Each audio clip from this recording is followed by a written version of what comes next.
ಸಪತ್ನಿ ಕೃತ ಸಂತಾಪಂ ಪ್ರಾಣನಾಶಕರಂ ಪರಂ. ನಾವು ಮದುವೆಯಾದಂತಹ ಹೆಣ್ಣು ಮಕ್ಕಳನ್ನು ತುಂಬ ನಮ್ಮ ಸಾಮರ್ಥ್ಯಕ್ಕೆ ಅನುಗುಣವಾಗಿ ತುಂಬ ಶ್ರದ್ಧೆಯಿಂದ ತುಂಬ ಪ್ರೀತಿಯಿಂದ ಅವರಿಗೆ ಯಾವುದೇ ರೀತಿಯಲ್ಲೂ ದುಃಖ ಆಗದೇ ಇರುವ ಹಾಗೆ ನಮ್ಮ ಮನೆಗೆ ಬಂದ ಹೆಣ್ಣು ಮಕ್ಕಳನ್ನು ತುಂಬ ಚೆನ್ನಾಗಿ ಅವರನ್ನು ಪೋಷಣೆ ಮಾಡಬೇಕು, ರಕ್ಷಣೆ ಮಾಡಬೇಕು. ನೀನು 27 ಜನ ಹೆಣ್ಣು ಮಕ್ಕಳನ್ನು ಮದುವೆ ಆಗಿದ್ದೀಯಾ, ಆದರೆ ಒಬ್ಬರಲ್ಲಿ ಮಾತ್ರ ಪ್ರೀತಿಯನ್ನು ಮಾಡಿ ಉಳಿದವರಲ್ಲಿ ನೀನು ತಾರತಮ್ಯವನ್ನು ಮಾಡ್ತಿದ್ದೀಯಾ, ಅವರಿಗೆ ದುಃಖವನ್ನು ನೀಡ್ತಿದ್ದೀಯಾ, ಇದು ಸರಿ ಇಲ್ಲ ಅಂತ ತುಂಬ ಎಚ್ಚರವನ್ನು ಕೊಟ್ಟು, ಎಷ್ಟು ಎಚ್ಚರವನ್ನು ಕೊಟ್ಟರೂ ಕೂಡ ಆ ಚಂದ್ರ ತನ್ನ ತಪ್ಪನ್ನು ಸರಿ ಮಾಡಿಕೊಳ್ಳದೇ ಇದ್ದಾಗ ಕೊನೆಗೆ ಶಾಪವನ್ನೇ ಕೊಡ್ತಾನೆ. ದಿನೇ ದಿನೇ ಯಕ್ಷ್ಮಣಾಚ ಕ್ಷೀಯಮಾಣಸ್ತು ದುಃಖಿತಃ ವಪುಷ್ಯರ್ಧಂ ಕ್ಷೀಯಮಾಣೆ ಶಂಕರಂ ಶರಣಂ ಯಯು. ಕೊನೆಗೆ ನಿನಗೆ ಯಕ್ಷ್ಮ ರೋಗ ಬಂದು ನೀನು ದಿನೇ ದಿನೇ ಕ್ಷೀಣನಾಗಿ ಹೋಗು. ದೇವರು ನಿನಗೆ ಅತ್ಯಂತ ಸುಂದರವಾದ ದೇಹವನ್ನು ಕೊಟ್ಟಿದ್ದಾನೆ, ಒಳ್ಳೆಯ ಜ್ಞಾನವನ್ನು ಕೊಟ್ಟಿದ್ದಾನೆ. ಆದರೆ ನೀನು ಆ ಹೆಣ್ಣು ಮಕ್ಕಳಿಗೆ ಸರಿಯಾದ ಸುಖವನ್ನು ಕೊಡದೆ ಕೇವಲ ಒಬ್ಬಳಲ್ಲಿ ಮಾತ್ರ ತಾರತಮ್ಯ ದೃಷ್ಟಿಯಿಂದ ಇದ್ದುಕೊಂಡು ಉಳಿದವರಿಗೆ ದುಃಖವನ್ನು ನೀಡ್ತಿದ್ದೀಯಾ, ಆದ್ದರಿಂದಾಗಿ ನಿನಗೆ ಯಕ್ಷ್ಮ ರೋಗ ಬರಲಿ ಅಂತ ನಾಶವನ್ನು ಕೊಡ್ತಾನೆ. ಶಾಪವನ್ನು ಕೊಟ್ಟಾಗ ಆ ಯಕ್ಷ್ಮ ರೋಗದ ಪ್ರಭಾವದಿಂದಾಗಿ ದಿನೇ ದಿನೇ ಆ ರುದ್ರದೇವರು ಕ್ಷೀಣರಾಗ್ತಾ ಇದ್ದಾರಂತೆ. ತಮ್ಮ ಕ್ಷೀಣತೆ, ತಮ್ಮ ರೋಗವನ್ನು ಕೊಂಡು ತಮಗೆ ತುಂಬ ದುಃಖವಾಗಿ ಕೊನೆಗೆ ರುದ್ರದೇವರಲ್ಲಿ ಶರಣಾಗತರಾಗ್ತಾರಂತೆ. ರುದ್ರದೇವರಲ್ಲಿ ಹೋಗಿ ಶರಣಾಗತರಾಗಿ ನನ್ನ ದುಃಖವನ್ನು ನೀವು, ನನ್ನ ಈ ರೋಗವನ್ನು ನೀವು ಪರಿಹಾರ ಮಾಡಬೇಕು ಅಂತ ಕೇಳಿದಾಗ ಆ ರುದ್ರದೇವರು ಅನೇಕ ಭಾಗ ಕ್ಷೀಣವಾಗಿ ಹೋಗಿದೆ, ಉಳಿದಂತಹ ಚಂದ್ರಾಕಾರದಲ್ಲಿರ್ತಕ್ಕಂತಹ ಚಂದ್ರನನ್ನು ತಮ್ಮ ಶಿರಸ್ಸಿನಲ್ಲಿ ಧಾರಣೆ ಮಾಡಿ, ನನ್ನ ಶಿರಸ್ಸಿನಲ್ಲಿ ಇರುವವರೆಗೆ ನಿನಗೆ ಯಾವುದೇ ರೋಗ ಬರುವುದಿಲ್ಲ, ಅತ್ಯಂತ ಆರೋಗ್ಯ ಭೂಯಿಷ್ಠನಾಗಿ ನೀನು ಇಲ್ಲಿ ಸುಖವಾಗಿ ನೀನು ಇರು ಎಂಬುದಾಗಿ ತಮ್ಮ ಶಿರಸ್ಸಿನಲ್ಲಿಯೇ ಆ ಚಂದ್ರನನ್ನು ಧಾರಣೆ ಮಾಡ್ತಾರೆ. ಹೀಗೆ ಯಾವಾಗ ಚಂದ್ರದೇವರು ರುದ್ರದೇವರ ತಲೆಯಲ್ಲಿ ಬಂದು ಶರಣಾಗತರಾಗಿ ನೆಮ್ಮದಿಯ ಜೀವನವನ್ನು ಮಾಡ್ತಿದ್ದಾರೋ ಆಗ ಆ ಚಂದ್ರನ ಎಲ್ಲ ಪತ್ನಿಯರಿಗೂ ಕೂಡ ಪುನಃ ದುಃಖ ಬರಲಿಕ್ಕೆ ಪ್ರಾರಂಭ ಆಗ್ತದೆ. ಇಷ್ಟು ದಿನ ತಮ್ಮನ್ನು ಚಂದ್ರ ಚೆನ್ನಾಗಿ ನೋಡ್ಕೊಳ್ತಿಲ್ಲ, ಅವಳನ್ನು ಮಾತ್ರ ಚಂದ್ರ ಚೆನ್ನಾಗಿ ನೋಡಿಕೊಳ್ತಾ ಇದ್ದಾನಂತ ಬೇಸರ ಇತ್ತು. ಈಗ ಚಂದ್ರ ದೇವನೇ ನಮಗೆ ಸಿಗ್ತಾ ಇಲ್ಲ, ನಮ್ಮನ್ನು ಬಿಟ್ಟು ರುದ್ರದೇವರ ಲೋಕದಲ್ಲಿ ರುದ್ರದೇವರ ಶಿರಸ್ಸಿನಲ್ಲಿದ್ದಾನೆ ಎಂಬುದಾಗಿ ತುಂಬ ದುಃಖದಿಂದಾಗಿ ಆ ರುದ್ರದೇವರಲ್ಲಿ ಪ್ರಾರ್ಥನೆಯನ್ನು ಮಾಡ್ತಾರೆ. ಪತಿರೇವ ಗತಿಸ್ತ್ರೀಣಾಂ ಪತಿ ಪ್ರಾಣಾಶ್ಚ ಸಂಪದಃ. ತುಂಬ ಸುಂದರವಾದಂತಹ ಸ್ತೋತ್ರಗಳು. ಒಂದು ಪತಿಪತ್ನಿ ಭಾವ, ಗಂಡ ಹೆಂಡತಿಯಲ್ಲಿ ಇರಬೇಕಾದಂತಹ ಮನೋಭಾವ, ಗಂಡನಿಗೆ ಹೆಂಡತಿಯಲ್ಲಿ ಯಾವ ರೀತಿಯಾದಂತಹ ಮನೋಭಾವ ಇರಬೇಕು, ಹೆಂಡತಿ ತನ್ನ ಗಂಡನನ್ನು ಯಾವ ಸ್ಥಾನದಲ್ಲಿ ಇಡಬೇಕು ಇರುವುದನ್ನು ತುಂಬ ವಿಸ್ತಾರವಾಗಿ ಅವರು ಹೇಳ್ತಾರೆ. ಹೆಂಡತಿಗೆ ಗಂಡನಿಗಿಂತ ದೊಡ್ಡ ದೈವತ್ವ ಎನ್ನುವಂಥದ್ದಿಲ್ಲ, ಗಂಡನಿಗೆ ಹೆಂಡತಿಗಿಂತ ಅತ್ಯಂತ ಪ್ರೇಯಸವಾದಂತಹ ಒಂದು ವಸ್ತು ಅಂತ ಇಲ್ಲ. ಇಂತಹ ಅಪೂರ್ವವಾದಂತಹ ಸಂಬಂಧಗಳಲ್ಲಿ ಯಾರೂ ಕೂಡ ವಿಯೋಗವನ್ನು ಮಾಡಲಿಕ್ಕೆ ಪ್ರಯತ್ನವನ್ನು ಮಾಡಬಾರದು. ನಮಗೆ ಸ್ತ್ರೀಯರಿಗೆ ಪತಿಗಿಂತಲೂ ದೊಡ್ಡವಾದಂತಹ ಪ್ರಾಣ ಅದು ಯಾವುದೂ ಇಲ್ಲವೇ ಇಲ್ಲ. ಯೌವಾನಂ ಚೈವ ವೃದ್ಧಂ ವ ಭಜೇತ್ತಂ ನ ತ್ಯಜೇತ್ ಸತಿ. ಆ ಪತಿ ಎನ್ನುವವನು, ಗಂಡ ಎನ್ನುವವನು, ಅವನು ಎಷ್ಟೇ ಬಲಿಷ್ಠನಾಗಿರಲಿ, ಎಷ್ಟೇ ಶ್ರೀಮಂತರಾಗಿರಲಿ, ಎಷ್ಟೇ ಸುಂದರನಾಗಿರಲಿ, ಅವನು ಆ ಸುಂದರನಾಗಿದ್ದಾಗ ಅಥವಾ ಬಲಿಷ್ಠನಾಗಿದ್ದಾಗ ಮಾತ್ರ ನಾವು ಅವನನ್ನು ಚೆನ್ನಾಗಿ ನೋಡಿಕೊಳ್ಳುವಂಥದ್ದು. ವಯಸ್ಸಾದ ನಂತರ ಅವನನ್ನು ದೂರ ಮಾಡುವಂಥದ್ದು, ಇದೆಲ್ಲವೂ ಕೂಡ ಲೋಕದಲ್ಲಿ ಅತ್ಯಂತ ದೊಡ್ಡ ಅನರ್ಥಕಾರಿಗಳು. ಹೀಗೆ ಎಷ್ಟು ಬಲಿಷ್ಠರಾಗಿದ್ದಾಗಲೂ ಅಷ್ಟು ಅನ್ಯೋನ್ಯತೆಯಿಂದ ಇರ್ತೇವೋ, ಅಷ್ಟೇ ಬಲಹೀನರಾದಾಗಲೂ ಕೂಡ ಅನ್ಯೋನ್ಯವಾಗಿರ್ತಕ್ಕಂಥ ಒಂದು ಅಪೂರ್ವ ಸಂಬಂಧ ಈ ಪತಿಪತ್ನಿ ಭಾವ ಸಂಬಂಧ. ಈ ಗಂಡ ಹೆಂಡತಿಯರ ಮಧ್ಯದಲ್ಲಿ ಯಾರೂ ಕೂಡ ವಿಯೋಗವನ್ನು ಉಂಟು ಮಾಡಬಾರದು. ಆದರೆ ರುದ್ರದೇವ, ನೀನು ನಮ್ಮ ಗಂಡನನ್ನು ತಲೆಯಲ್ಲಿ ಧಾರಣೆ ಮಾಡಿ ನಮಗೂ ನಮ್ಮ ಗಂಡನಿಗೂ ನೀವು ವಿಯೋಗವನ್ನು ಉಂಟು ಮಾಡ್ತಿದ್ದೀರಾ, ದಯವಿಟ್ಟು ನಮಗೆ ನನ್ನ ಗಂಡನನ್ನು ಅನುಗ್ರಹ ಮಾಡಬೇಕು ಅಂತ ರುದ್ರದೇವರಲ್ಲಿ ಪ್ರಾರ್ಥನೆಯನ್ನು ಮಾಡ್ತಾ ಇದ್ದಾರೆ. ಆ 27 ಜನ ಹೆಣ್ಣು ಮಕ್ಕಳ ದುಃಖವನ್ನು ನೋಡಿ ಸ್ವಯಂ ದಕ್ಷ ಪ್ರಜಾಪತಿಯು ಕೂಡ ಬಂದು ಪ್ರಾರ್ಥನೆಯನ್ನು ಮಾಡ್ತಾನೆ. ದೇಹಿ ಜಾಮಾತರಂ ಶಂಭೋ ಮದೀಯಂ ಪ್ರಾಣವಲ್ಲಭಂ. ನನ್ನ ಮಕ್ಕಳ ಪ್ರಾಣವಲ್ಲಭ ಎನಿಸಿದಂತಹ ಚಂದ್ರನನ್ನು ಅನುಗ್ರಹ ಮಾಡು. ನಾನು ಒಮ್ಮೆ ಸಿಟ್ಟಿನಿಂದಾಗಿ ಅವನಿಗೆ ಶಾಪ ಕೊಟ್ಟೆ, ಆದರೆ ಅವನೇ ಇಲ್ಲದೆ ಇವರು ಬದುಕಲಿಕ್ಕೆ ಸಾಧ್ಯ ಇಲ್ಲ, ಅವನನ್ನು ಅನುಗ್ರಹ ಮಾಡಬೇಕು ಅಂತ ಕೇಳಿದಾಗ ಶಂಕರನು ಕೂಡ, ರುದ್ರದೇವರು ಕೂಡ ಕೆಲವು ಧರ್ಮಶಾಸ್ತ್ರದ ಮಾತನ್ನು ಹೇಳ್ತಾರೆ. ನಾಹಂ ದಾತುಂ ಸಮರ್ಥಶ್ಚ ಚಂದ್ರಂಶ ಶರಣಾಗತಂ. ನಾನು ರುದ್ರದೇವರನ್ನು ಕೊಡಲಿಕ್ಕೆ ಸಾಧ್ಯ ಇಲ್ಲ. ಯಾಕೆಂದರೆ ರುದ್ರದೇವರು ನನ್ನನ್ನು ಶರಣು ಹೊಂದಿ ಬಂದವರು, ನನ್ನನ್ನು ರಕ್ಷಣೆ ಮಾಡಿ ಅಂತ ನನ್ನಲ್ಲಿ ಶರಣಾಗತರಾಗಿ ಬಂದವರು. ಶರಣಾಗತರಾಗಿ ಬಂದವರನ್ನು ಯಾವತ್ತೂ ಕೂಡ ನಾವು ದೂರ ಮಾಡುವಂಥದ್ದು ಧರ್ಮ ಅಲ್ಲ, ಅದು ಅಧರ್ಮ ಆಗ್ತದೆ. ಅದರಿಂದಾಗಿ ನಾನು ರುದ್ರದೇವರನ್ನು ಕೊಡಲಿಕ್ಕೆ ಸಾಧ್ಯವೇ ಇಲ್ಲ ಅಂತ ಅದನ್ನು ನಿರಾಕರಣೆ ಮಾಡಿದಾಗ ಸ್ವಯಂ ಕೃಷ್ಣದೇವರೇ, ಭಗವಂತನೇ ಬ್ರಾಹ್ಮಣ ರೂಪದಲ್ಲಿ ಬಂದು ಪ್ರಾರ್ಥನೆ ಮಾಡ್ತಾರಂತೆ. ಆತ್ಮಾನಂ ರಕ್ಷದಕ್ಷಾಯ ದೇಹಿ ಚಂದ್ರಂ ಸುರೇಶ್ವರ. ಈ ಎಲ್ಲ ಹೆಣ್ಣು ಮಕ್ಕಳು ಕೂಡ ಇಷ್ಟು ದೈನ್ಯದಿಂದಾಗಿ ಪ್ರಾರ್ಥನೆ ಮಾಡಿಕೊಳ್ತಾ ಇದ್ದಾರೆ. ಆ ಚಂದ್ರನನ್ನು ಕೊಟ್ಟು ಆ ಎಲ್ಲ ಹೆಣ್ಣು ಮಕ್ಕಳನ್ನು ಕೂಡ ಸನಾಥರನ್ನಾಗಿ ಮಾಡು, ಇಲ್ಲದಿದ್ದರೆ ಅವರೆಲ್ಲರೂ ಕೂಡ ಅನಾಥರಾಗಿ ಹೋಗ್ತಾರೆ, ಧರ್ಮವೇ ನಾಶವಾಗಿ ಹೋಗ್ತದೆ. ಅದರಿಂದಾಗಿ ಆ ಚಂದ್ರನನ್ನು ಕೊಟ್ಟು ನೀನು ಆ ಹೆಣ್ಣು ಮಕ್ಕಳನ್ನು ರಕ್ಷಣೆ ಮಾಡಬೇಕು. ಪ್ರಾಣಾಂಚನ ಸಮರ್ಥೋಹಂ ಪ್ರದಾತುಂ ಶರಣಾಗತಂ ಅಂತ ಆ ಬ್ರಾಹ್ಮಣ ರೂಪದಲ್ಲಿ ಕೃಷ್ಣ ಅಷ್ಟು ಹೇಳಿದರೂ ಕೂಡ ಪುನಃ ಪುನಃ ರುದ್ರದೇವರ ಮಾತು ಒಂದೇ, ನನ್ನ ಪ್ರಾಣವಾದರೂ ನಾನು ಕೊಡ್ತೇನೆ, ನನ್ನನ್ನು ಶರಣಾಗತರಾಗಿ ಬಂದವರನ್ನು ನಾನು ಬಿಡಲಿಕ್ಕೆ ತಯಾರಿಲ್ಲ. ಆ ಚಂದ್ರದೇವ ರಕ್ಷಣೆ ಮಾಡುವಂತ ನನ್ನಲ್ಲಿ ಬಂದಿದ್ದಾನೆ, ಅವನು ಹೇಳದೆ ಅವನನ್ನು ನಾನು ಬಿಡಲಿಕ್ಕೆ ಸಾಧ್ಯ ಇಲ್ಲ ಅಂತ ಹೇಳಿದಾಗ, ಯಶ್ಚ ಧರ್ಮಂ ಸದಾ ರಕ್ಷೇತ್ ಧರ್ಮಹತಂ ಪರಿರಕ್ಷತಿ. ಸ್ವಯಂ ಬ್ರಹ್ಮದೇವರು ಕೃಷ್ಣದೇವರು ಕೂಡ ಆ ಚಂದ್ರನನ್ನು ಕೊಡಬೇಕು ಅಂತ ಹೇಳ್ತಾ ಇದ್ದಾರೆ. ಆಗ ರುದ್ರದೇವರು ಹೇಳ್ತಾರೆ, ಬ್ರಹ್ಮದೇವ, ನಿನ್ನ ಮಾತನ್ನು ನಾನು ಮೀರಿದರೆ ನನ್ನ ಪ್ರಾಣಕ್ಕೆ ಕಂಟಕ ಇದೆ, ನಿನ್ನ ಮಾತನ್ನು ಮೀರಿದರೆ ನನಗೆ ಉಳಿಗಾಲ ಇಲ್ಲ ಅಂತ ಗೊತ್ತಿದೆ. ಆದರೆ ಶರಣಾಗತರಾಗಿ ಬಂದವರನ್ನು ರಕ್ಷಿಸುವುದು ಧರ್ಮ. ಧರ್ಮವನ್ನು ನಾವು ರಕ್ಷಣೆ ಮಾಡಿದರೆ ಆ ಧರ್ಮ ನಮ್ಮನ್ನು ರಕ್ಷಣೆ ಮಾಡೇ ಮಾಡ್ತದೆ ಎನ್ನುವಂತಹ ನಿಶ್ಚಯತೆ ನಮ್ಮಲ್ಲಿ ಇರುವುದರಿಂದಾಗಿ ನಾನು ಯಾವುದಕ್ಕೂ ಹೆದರದೆ ನಾನು ಚಂದ್ರನನ್ನು ಧಾರಣೆ ಮಾಡಿದ್ದೇನೆ, ಆ ಚಂದ್ರನನ್ನು ಕೊಡುವುದಿಲ್ಲ ಅಂತ ಹೇಳಿದಾಗ, ಪ್ರತಸ್ಥಾದ್ ವರ್ಧಚಂದ್ರಶ್ಚ ನಿರ್ವ್ಯಾಧಿ ಶಿವಶೇಖರೆ. ಹೀಗೆ ಈ ಎಲ್ಲ ವ್ಯವಸ್ಥೆಯನ್ನು ನೋಡ್ತಾ ಇರ್ತಕ್ಕಂತಹ ಚಂದ್ರದೇವ ಆ ಶಿರಸ್ಸಿನಲ್ಲೇ ಕುಳಿತಿದ್ದಾನಂತೆ. ನನ್ನ ರೋಗವೆಲ್ಲವೂ ಪರಿಹಾರ ಆಗಿದೆ, ಈ ರುದ್ರದೇವರ ಸಂಪರ್ಕದಿಂದಾಗಿ ನಾನು ಮೃತ್ಯುವನ್ನು ಜಯಿಸಿ ನಾನು ನೆಮ್ಮದಿಯಿಂದ ಇದ್ದೇನೆ ಅಂತ ಆ ತಲೆಯಲ್ಲಿ ಕುಳಿತಿದ್ದಾನೆ. ಆಗ ಪಕ್ಷೇ ಪೂರ್ಣಂ ಕ್ಷತಂ ಪಕ್ಷೇ ತಂಚಕಾರ ಹರಿಸ್ವಯಂ. ಕೊನೆಗೆ ಸ್ವಯಂ ಭಗವಂತನೇ ಆ ಶರಣಾಗತನಾದಂತಹ ಚಂದ್ರನಿಗೆ ಹೇಳ್ತಾನೆ, ನಿನಗೆ ಆ ದಕ್ಷ ಪ್ರಜಾಪತಿ ಕೊಟ್ಟಂತಹ ಶಾಪವನ್ನು ನಾನು ವಿಮೋಚನೆ ಮಾಡ್ತೇನೆ.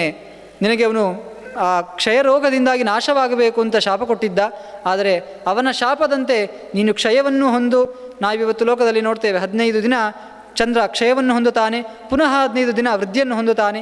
ಈ ವ್ಯವಸ್ಥೆಯನ್ನು ಆ ಕೃಷ್ಣ ಹೇಳಿದ್ದಾನೆ. 15 ದಿನ ಆ ಶಾಪಕ್ಕೆ ಅನುಗುಣವಾಗಿ ಕ್ಷಯವನ್ನು ಹೊಂದು, ಪುನಃ ನನ್ನ ಅನುಗ್ರಹದಿಂದಾಗಿ ನೀನು ವೃದ್ಧಿಯನ್ನು ಹೊಂದು ಎನ್ನತಕ್ಕಂತಹ ವರವನ್ನು ಅನುಗ್ರಹ ಮಾಡಿ ಆ ಚಂದ್ರನನ್ನು ಆ 27 ಜನ ಕನ್ಯೆಯರಿಗೆ ಆ ರುದ್ರದೇವರು ಅನುಗ್ರಹ ಮಾಡಿದ್ದಾರೆ. ಹೀಗೆ ಆ ಚಂದ್ರ ಮತ್ತು ಪತ್ನಿಯರಲ್ಲಿ ಆದಂತಹ ಒಂದು ಸಂವಹನದಿಂದಾಗಿ ಶಾಪವನ್ನು ಪಡೆದು ಅದರಿಂದಾಗಿ ಕ್ಷಯ ಮತ್ತು ವೃದ್ಧಿಯನ್ನು ಹೊಂದಿದಂತಹ ಆ ಚಂದ್ರನ ಕಥೆಯನ್ನು ಹೇಳಿ, ನಂತರ ಆ ದಶ ಪ್ರಜಾಪತಿಗಳು ಬೇರೆ ಬೇರೆ ಪ್ರಜಾಪತಿಗಳ ಅನೇಕ ವಂಶದ ವಿಸ್ತಾರವನ್ನು ಹೇಳ್ತಾ ಹೋಗ್ತಾರೆ. ಭೃಗು ಮಹರ್ಷಿಗಳ, ಅಂಗೀರ ಪ್ರಜಾಪತಿಗಳ, ಕಶ್ಯಪ ಪ್ರಜಾಪತಿಯ ವಂಶ ವಿಸ್ತಾರವನ್ನು ಹೇಳ್ತಾ ಅದರಲ್ಲಿ ವಿಶ್ವಕರ್ಮನ ಒಂದು ಚರಿತ್ರೆಯನ್ನು ಹೇಳ್ತಾರೆ. ಆ ವಿಶ್ವಕರ್ಮನಿಂದಾಗಿ ಮಾಲಾಕಾರ, ಶಂಖಕಾರ, ಕರ್ಮಕಾರ, ಕುವಿಂದಕ, ಕುಂಭಕಾರಶ್ಚ ಕಾಂಸ್ಯಕಾರ, ಷಡೇತೆ ಶಿಲ್ಪಿನಾಂಬರಾಹ ಅಂತ 6 ಬಗೆಯ ವಿಶ್ವಕರ್ಮನ ವಂಶದ ವಿಸ್ತಾರವನ್ನು ಹೇಳ್ತಾರೆ. ವಿಶ್ವಕರ್ಮ ಮತ್ತು ಘೃತಾಚಿಯ ಮೂಲಕವಾಗಿ 6 ಬಗೆಯ ಕರ್ಮಕರರು ಈ ಲೋಕದಲ್ಲಿ, ಶಿಲ್ಪಿಗಳು ಲೋಕದಲ್ಲಿ ಹುಟ್ಟುತ್ತಾರೆ. ಅದು ಹೇಗೆ ಅಂತ ಹೇಳಬೇಕಾದ್ರೆ, ಒಂದು ಸಂದರ್ಭದಲ್ಲಿ ಈ ವಿಶ್ವಕರ್ಮ ಎನ್ನುವವನು ಪುಷ್ಕರ ಕ್ಷೇತ್ರದಲ್ಲಿ ತಪಸ್ಸನ್ನು ಮಾಡ್ತಾ ಭಗವಂತನ ಚಿಂತನೆಯಲ್ಲಿ ತೊಡಗಿರ್ತಾನೆ. ಆ ಸಂದರ್ಭದಲ್ಲಿ ಘೃತಾಚಿ ಆ ಮಾರ್ಗದಲ್ಲಿ ನಡೆದುಕೊಂಡು ಹೋಗಬೇಕಾದ್ರೆ ವಿಶ್ವಕರ್ಮನಿಗೆ ಈ ಘೃತಾಚಿಯ ಮೇಲೆ ಮೋಹ ಆಗ್ತದಂತೆ. ಮೋಹ ಆಗಿ ಅವಳನ್ನು ಸೇರಬೇಕು ಅಂತ ಬಯಸಿದಾಗ ಆ ಘೃತಾಚಿ ತುಂಬ ವಿರೋಧವನ್ನು ಮಾಡ್ತಾಳೆ. ಅಷ್ಟೇ ಅಲ್ಲದೆ ಆ ಘೃತಾಚಿ ಆ ವಿಶ್ವಕರ್ಮನ ಗುರು ಎನಿಸಿದಂತಹ ಆ ಕಾಮನ ಪತ್ನಿ, ನಿನ್ನ ಗುರುವಿನ ಪತ್ನಿಯಾದವಳು ನಾನು ನಿನಗೆ ತಾಯಿಯ ಸಮಾನ, ನನ್ನ ಬಗ್ಗೆ ಆ ಕೆಟ್ಟ ದೃಷ್ಟಿಯನ್ನು ನೀನು ಮಾಡುವುದೇ ತಪ್ಪು. ಗುರೋಹ ಶತಗಣೀಹಿ ಪೂಜ್ಯಾಹ ಗುರುಪತ್ನಿ ಶ್ರುತೌ ಶ್ರುತ. ಗುರುವಿಗಿಂತಲೂ ಕೂಡ 100 ಪಟ್ಟು ಎತ್ತರದ ಸ್ಥಾನವನ್ನು ಆ ಗುರುಪತ್ನಿಯಲ್ಲಿ ಇಡಬೇಕು, ಅಂಥವಳಲ್ಲಿ ನೀನು ಕೆಟ್ಟ ಭಾವನೆಯಿಂದಾಗಿ ನೋಡ್ತಾ ಇದ್ದೀಯಾ ಅಂತ ಹೇಳಿ ಆ ವಿಶ್ವಕರ್ಮನಿಗೆ ಶಾಪವನ್ನು ಕೊಡ್ತಾಳೆ. ವಿಶ್ವಕರ್ಮ ರುರೋಷತಾಂ ಶಶಾಪ ಶಾದ್ರಯೋನಿಂಚ ವ್ರಜೇತಿ ಜಗತೀತಲೆ. ಹೀಗೆ ಆ ವಿಶ್ವಕರ್ಮನಿಗೆ ಘೃತಾಚಿ ಶಾಪವನ್ನು ಕೊಡ್ತಾಳೆ. ನೀನು ಭೂಲೋಕದಲ್ಲಿ ಒಬ್ಬ ಸಾಮಾನ್ಯ ಮನುಷ್ಯನಾಗಿ ಹುಟ್ಟು ಅಂತ ಶಾಪವನ್ನು ಕೊಟ್ಟಾಗ ಅದಕ್ಕೆ ಪ್ರತಿಯಾಗಿ ವಿಶ್ವಕರ್ಮನು ಕೂಡ ಘೃತಾಚಿಗೆ ನೀನು ಕೂಡ ಭೂಲೋಕದಲ್ಲಿ ಒಂದು ಸಾಮಾನ್ಯ ಸ್ತ್ರೀಯಾಗಿ ಹುಟ್ಟು ಅಂತ ಶಾಪವನ್ನು ಕೊಡ್ತಾಳೆ. ಹೀಗೆ ಒಂದು ಚಿಕ್ಕ ಕಾರಣದಿಂದಾಗಿ ಅವರಿಬ್ಬರ ಪರಸ್ಪರ ಶಾಪಗಳಿಂದಾಗಿ ಇಬ್ಬರೂ ಕೂಡ ಆ ವಿಶ್ವಕರ್ಮ ಒಬ್ಬ ಬ್ರಾಹ್ಮಣನಾಗಿ ಹುಟ್ಟಿದ್ದಾನೆ. ಈ ಘೃತಾಚಿ ಎನ್ನುವವಳು ಒಬ್ಬ ಶೂದ್ರನ ಮನೆಯಲ್ಲಿ ಶೂದ್ರನ ಮಗಳಾಗಿ ಹುಟ್ಟಿದ್ದಾಳೆ.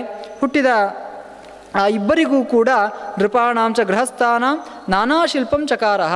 ಆ ಜಗತ್ತಿನಲ್ಲಿ ಹುಟ್ಟಿದ ಆ ವಿಶ್ವಕರ್ಮ ಮತ್ತು ಘೃತಾಚಿಯರಿಂದಾಗಿ 6 ಬಗೆಯ ವಂಶಗಳು ಬೆಳೀತಾ ಹೋಗ್ತದೆ. ಅನ್ಯತ್ರ ಯತ್ಕೃತಂ ಪಾಪಂ ಗಂಗಾಯಾಂ ತದ್ವಿನಶ್ಯತಿ ಗಂಗಾತೀರೆ ಕೃತಂ ಪಾಪಂ ಸದ್ಯೋ ಲಕ್ಷಗುಣಂ ಭವೇತು ಅಂತ ಅವರಿಗೆ ಆ ಭೂಮಿಯಲ್ಲಿ ಹುಟ್ಟಿದಾಗಲೂ ಕೂಡ ಸ್ಮರಣೆ ಇರ್ತದಂತೆ. ನಾವು ಪುಣ್ಯಕ್ಷೇತ್ರಗಳಲ್ಲಿ ಮಾಡಿದಂತಹ ಪಾಪದ ಫಲವಾಗಿ ನಾವು ಇವತ್ತು ದೇವತೆಗಳ ಸ್ಥಾನದಲ್ಲಿ ನಿಲ್ಲಬೇಕಾದವರು. ನಾವಿವತ್ತು ಸಾಮಾನ್ಯ ಮನುಷ್ಯರ ಹಾಗೆ ಭೂಲೋಕದಲ್ಲಿ ಜನ್ಮವನ್ನು ಪಡೆದಿದ್ದೇವೆ ಅಂತ ಅವರಿಗೆ ಆ ಜಾತಿಯ ಸ್ಮರಣೆಯಿಂದಾಗಿ ಅವರಿಬ್ಬರೂ ಕೂಡ ವಿವಾಹ ಆಗ್ತಾರೆ. ಅವರಿಂದಾಗಿ ಮಾಲಾಕಾರಾನ್, ಕರ್ಮಕಾರಾನ್, ಶಂಖಕಾರಾನ್, ಕುವಿಂದಕಾನ್, ಕುಂಭಕಾರಾನ್, ಸೂತ್ರಕಾರಾನ್, ಸ್ವರ್ಣ ಚಿತ್ರಕರಾನ್ಸ್ತತ ಅಂತ 6 ಬಗೆಯ ಶಿಲ್ಪಿಗಳು ಹುಟ್ಟುತ್ತಾರೆ. ಅವರಿಂದಾಗಿ ನಿರಂತರವಾದಂತಹ ಒಂದು ಪರಂಪರೆ ಬೆಳೀತಾ ಹೋಗ್ತದೆ. ಈ ಸಂದರ್ಭದಲ್ಲಿ ವಿಸ್ತಾರವಾಗಿ ಬ್ರಹ್ಮವೈವರ್ತ ಪುರಾಣ ಈ ಸಾಂಕರ್ಯದ ದೋಷಗಳನ್ನು ನಿರೂಪಣೆ ಮಾಡ್ತಾ ಹೋಗ್ತದೆ. ನಾವು 4 ಬಗೆಯ ವರ್ಣಗಳನ್ನು ನಾವು ಲೋಕದಲ್ಲಿ ನೋಡ್ತೇವೆ. ಬ್ರಾಹ್ಮಣ, ಕ್ಷತ್ರಿಯ, ವೈಶ್ಯ, ಶೂದ್ರ ಅಂತ. ಭಗವಂತನೇ ಕೃಷ್ಣದಲ್ಲಿ ಹೇಳಿದ ಹಾಗೆ ಭಗವದ್ಗೀತೆಯಲ್ಲಿ ಕೃಷ್ಣ ಹೇಳ್ತಾನೆ, ಚಾತುರ್ವರ್ಣಂ ಮಯಾ ಸೃಷ್ಟಂ ಅಂತ ಹೇಳಿಬಿಟ್ಟು 4 ವರ್ಣಗಳನ್ನು ಸೃಷ್ಟಿ ಮಾಡಿದ ಆ ಕೃಷ್ಣದೇವರ ಉದ್ದೇಶ ಅತ್ಯಂತ ಎತ್ತರವಾದದ್ದು. ಅಂದರೆ ನಾವಿವತ್ತು ಜನ್ಮತಃ ಬ್ರಾಹ್ಮಣರು, ನಾವು ಶೂದ್ರರು, ನಾವು ಕ್ಷತ್ರಿಯರು ಅಂತ ಹೇಳಿಕೊಳ್ತೇವೆ. ಆದರೆ ಬ್ರಹ್ಮದೇವರು ಭಗವಂತ ಸೃಷ್ಟಿ ಮಾಡಿದಂತಹ ವರ್ಣಾಶ್ರಮ ಅಂತ ಹೇಳಿದ್ರೆ ಅದು ಮನೋಧರ್ಮ, ಆತ್ಮಧರ್ಮ. ಯಾರು ನಿರಂತರವಾಗಿ ಜ್ಞಾನದ ಸಂಪಾದನೆಯಲ್ಲಿ, ಜ್ಞಾನದ ಜಿಜ್ಞಾಸೆಯಲ್ಲಿ ತೊಡಗಿರ್ತಾರೆ ಅವರೆಲ್ಲರೂ ಕೂಡ ಬ್ರಾಹ್ಮಣರು ಅಂತ ಅರ್ಥ. ಯಾರು ನಿರಂತರವಾಗಿ ಈ ಜಗತ್ತಿನ ರಕ್ಷಣೆಯನ್ನು ಮಾಡಬೇಕು, ಕ್ಷಾತ್ರ ಧರ್ಮದ ಮೂಲಕ ದೈಹಿಕವಾಗಿ ಮಾನಸಿಕವಾಗಿ ಅತ್ಯಂತ ನಿಷ್ಠೂರವಾಗಿ ಇದ್ದುಕೊಂಡು ಧರ್ಮದ ರಕ್ಷಣೆ, ದೇಶದ ರಕ್ಷಣೆಗೋಸ್ಕರವಾಗಿಯೇ ತಮ್ಮ ಜೀವನವನ್ನು ಸವಿಸ್ತಾರೆ, ಅವರು ಕ್ಷತ್ರಿಯರು. ಈ ಜಗತ್ತಿಗೆ ಬೇಕಾದಂತಹ ಸಂಪತ್ತನ್ನು ನಿರ್ಮಾಣ ಮಾಡುವುದರಲ್ಲಿಯೇ ಯಾರು, ಅದು ಧನ ಸಂಪತ್ತಾಗಿರಬಹುದು, ಕೃಷಿ ಸಂಪತ್ತಾಗಿರಬಹುದು, ಆಹಾರ ಸಂಪತ್ತಾಗಿರಬಹುದು, ಈ ಸಂಪತ್ತುಗಳನ್ನು ಪಶು ಸಂಪತ್ತಾಗಿರಬಹುದು, ಈ ಸಂಪತ್ತುಗಳನ್ನು ವೃದ್ಧಿ ಮಾಡುವುದರಲ್ಲಿಯೇ ತಮ್ಮ ಜೀವನವನ್ನು ಸವಿಸ್ತಾರೆ, ಅವರನ್ನು ವೈಶ್ಯರು ಎಂಬುದಾಗಿ ಕರೀತಾರೆ. ಈ ಕೆಲಸ ನಾನು ಮಾಡಬೇಕು, ಈ ಕೆಲಸ ನಾನು ಮಾಡಬಾರದು ಎಂಬ ವಿಭಾಗ ಮಾಡದೆ ಎಲ್ಲ ಕರ್ಮಗಳಲ್ಲಿಯೂ ಕೂಡ, ಎಲ್ಲ ಕೆಲಸಗಳಲ್ಲಿಯೂ ಕೂಡ ಶ್ರದ್ಧೆಯಿಂದಾಗಿ ನನಗೆ ಸಿಗುವ ಕರ್ಮ, ನನಗೆ ಸಿಗುವ ಕೆಲಸ ಇದು ಭಗವಂತನ ಆರಾಧನೆ ಎನ್ನುವಂತಹ ಶ್ರದ್ಧೆಯಿಂದಾಗಿ ಯಾವಾಗಲೂ ಕೂಡ ಕೆಲಸಗಳಲ್ಲಿ ಯಾರು ತೊಡಗಿರುತ್ತಾನೆ ಅವನು ಶೂದ್ರ ಎಂಬುದಾಗಿ ಹೀಗೆ 4 ವರ್ಣಗಳನ್ನು ಬ್ರಹ್ಮದೇವರು ಸೃಷ್ಟಿ ಮಾಡಿದ್ದಾರೆ. ಚಾಣಕ್ಯ ಇದನ್ನು ಒಂದು ಕಡೆಗಳಲ್ಲಿ ಹೇಳ್ತಾನೆ, ನಾವು ಬ್ರಾಹ್ಮಣನೋ, ಕ್ಷತ್ರಿಯನೋ, ಶೂದ್ರನೋ, ವೈಶ್ಯನೋ ಅಂತ ಹೇಗೆ ನಾವು ತೀರ್ಮಾನ ಮಾಡಬಹುದು ಅಂತ ಹೇಳಿದ್ರೆ ನಮ್ಮ ಮನೋಧರ್ಮವನ್ನು ನಾವೇ ಪರೀಕ್ಷೆ ಮಾಡಿಕೊಳ್ಬೇಕಂತೆ. ನಮಗೆ ಮನಸ್ಸಿನಲ್ಲಿ ಯಾವತ್ತೂ ಕೂಡ ವಿದ್ಯೆಯ ಹಪಹಪಿತನ ಇದ್ದರೆ ನಾನು ಸಂಪಾದನೆ ಮಾಡಬೇಕು, ವಿದ್ಯೆಯ ಸಂಪಾದನೆ, ಜ್ಞಾನದ ಸಂಪಾದನೆ, ಯಾರೇ ಹಿರಿಯರು ಸಿಕ್ಕಲಿ ಅವರಿಂದಾಗಿ ಒಳ್ಳೆಯ ಅಂಶಗಳನ್ನು ಸಂಪಾದನೆ ಮಾಡಬೇಕು ಎನ್ನುವ ಧರ್ಮ ಇದ್ದರೆ ನಾವು ಬ್ರಾಹ್ಮಣರು ಅಂತ. ಯಾರಿಗೆ ನಾನು ಒಳ್ಳೆಯ ಹೆಸರನ್ನು ಸಂಪಾದನೆ ಮಾಡಬೇಕು, ಲೋಕದಲ್ಲಿ ಕೀರ್ತಿಯನ್ನು, ಯಶಸ್ಸನ್ನು ಪಡಿಬೇಕು, ಇಡೀ ಲೋಕದಲ್ಲಿ ವಿಖ್ಯಾತಿಯನ್ನು ಪಡಿಬೇಕು ಅಂತ ಬಯಸ್ತಾನೆ, ಅಂತಹ ಮನೋಧರ್ಮವುಳ್ಳವನು ಕ್ಷತ್ರಿಯ ಎಂಬುದಾಗಿ. ಎಂತಹ ವ್ಯಕ್ತಿ ಲೌಕಿಕ ಸಂಪತ್ತನ್ನು ಬಯಸಬೇಕು, ಹಣ ಸಂಪತ್ತಾಗಿರಬಹುದು, ಪಶು ಸಂಪತ್ತನ್ನು ವಿಸ್ತಾರ ಮಾಡಬೇಕು ಅಂತ ಯಾರು ಬಯಸ್ತಾನೆ ಅವನು ವೈಶ್ಯ. ಯಾರಿಗೆ ಯಾವಾಗಲೂ ಕೂಡ ಮನಸ್ಸಿನಲ್ಲಿ ಆಲಸ್ಯವಿಲ್ಲದೆ, ಆಲಸ್ಯವನ್ನು ಪಕ್ಕದಲ್ಲಿ ಇಟ್ಟು ನಿರಂತರವಾಗಿ ಕ್ರಿಯಾಶೀಲನಾಗಿರಬೇಕು ಅಂತ ಬಯಸ್ತಾನೆ ಅವನು ಶೂದ್ರ ಎಂಬುದಾಗಿ. ಹೀಗೆ ಆ ಎಲ್ಲ ಕ್ಷೇತ್ರಗಳಲ್ಲಿಯೂ ಕೂಡ ಎಲ್ಲರಿಗೂ ಕೂಡ ಒಂದು ವಿಶೇಷವಾದಂತಹ ಮಹತ್ವ ಇದೆ. ಈ ವರ್ಣ ಧರ್ಮಗಳಲ್ಲಿ ಸಾಂಕರ್ಯ ಆಗಬಾರದು ಎನ್ನುವಂಥದ್ದು ನಮ್ಮ ಹಿರಿಯರ, ಶಾಸ್ತ್ರಕಾರರ ತುಂಬ ಮುತುವರ್ಜಿಯಿಂದ ಹೇಳ್ತಕ್ಕಂತಹ ಮಾತು. ಯಾಕೆ ಅಂತ ಹೇಳಿದ್ರೆ ಗೀತೆಯಲ್ಲಿ ಒಂದು ಸಂದರ್ಭದಲ್ಲಿ ಪ್ರಾರಂಭದಲ್ಲಿ ಅರ್ಜುನ ಹೇಳ್ತಕ್ಕಂತಹ ಮಾತು, ಈ ಎಲ್ಲ ಕೌರವರ ಸೈನ್ಯ ಎದುರುಗಡೆ ನಿಂತಿದೆ, ಈ ಯುದ್ಧವನ್ನು ಯಾಕೆ ಮಾಡಬೇಕು, ನಾನು ಮಾಡುವುದಿಲ್ಲ ಅಂತ ಪ್ರಾರಂಭದಲ್ಲಿ ಅರ್ಜುನ ಹೇಳ್ತಕ್ಕಂತಹ ಮಾತು. ಅದಕ್ಕೆ ಕಾರಣವನ್ನು ಅರ್ಜುನ ಕೊಡುವಂಥದ್ದು, ಈ ಯುದ್ಧದಿಂದಾಗಿ ಏನು ಫಲ, ಪರಸ್ಪರವಾಗಿ ಹೊಡೆದಾಡಿಕೊಂಡು ಎಲ್ಲರೂ ಕೂಡ ಮರಣ ಆಗ್ತೇವೆ, ಮರಣವನ್ನು ಪಡೆದು ಎಲ್ಲರೂ ಸತ್ತರೆ ಅದರ ಪ್ರಯೋಜನ ಏನು, ಇಡೀ ಊರಿನ ಎಲ್ಲ ಹೆಣ್ಣು ಮಕ್ಕಳು ಕೂಡ ಅನಾಥರಾಗ್ತಾರೆ, ವಿಧೇಯವರಾಗ್ತಾರೆ. ಈ ವಿಧೇಯವರಾಗುವ ಫಲ ಏನು ಅಂತ ಹೇಳಿದ್ರೆ ಇಡೀ ಲೋಕದಲ್ಲಿ ವರ್ಣದ ಸಾಂಕರ್ಯ ಎನ್ನುವಂಥದ್ದು ಉಂಟಾಗ್ತದೆ. ಆ ಸಂದರ್ಭದಲ್ಲಿ ಅರ್ಜುನ ತುಂಬ ಮುತುವರ್ಜಿಯಿಂದ ಹೇಳ್ತಾನೆ, ನಮ್ಮ ಪರಂಪರೆ ಅದು ಕೃತಯುಗದಿಂದ ಹಿಡಿದು ದ್ವಾಪರ ಯುಗದ ಕೊನೆಯ ಯುಗದ ತನಕವೂ ಕೂಡ ಇದ್ದಂತಹ ವ್ಯವಸ್ಥೆ ಹೇಗೆ ಅಂತ ಹೇಳಿದ್ರೆ ಪ್ರತಿಯೊಬ್ಬರೂ ಕೂಡ ತಮ್ಮ ತಮ್ಮ ಕ್ಷೇತ್ರದಲ್ಲಿ ನಿರಂತರವಾಗಿ ಸಾಧನೆಯನ್ನು ಮಾಡಿದವರು.